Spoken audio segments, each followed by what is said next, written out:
So, ni hao. So, ayun po, may nakuha ulit tayo sa Wawaan. So, yun pa rin.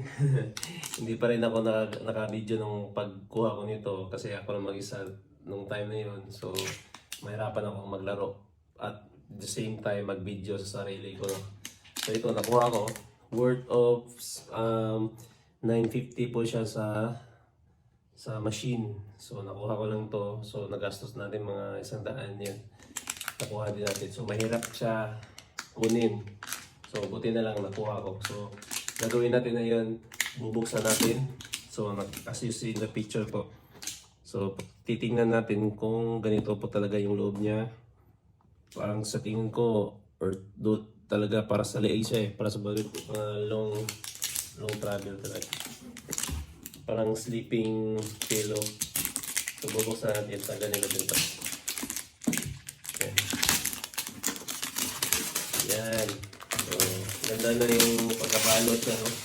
So, mamahalin talaga kasi maganda yung pagkabalot niya. Tapos yung karton, ang ganda pa. Bago-bago patingnan. Yan.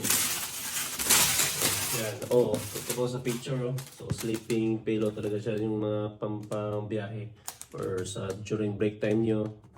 Yan. Magagamit talaga. Mag-nap sa table, yun. Pwede. So, yan.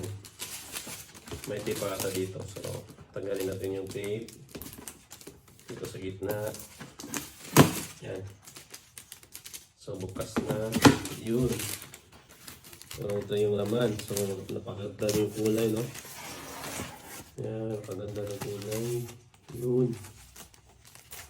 Wow. So, yun. So, yun. So, may butones pa. Yan. Ang ganda ng kakuha niya. So, ganun pa tayo. Yun. Uy, parang may kuhan pa. May lamig pa dito. Wala na pala. Parang supported support lang. Wala na pala. So, yun lang. So, yun lang yung laman niya. Yan. Shape. Sanrio yung brand. Yan.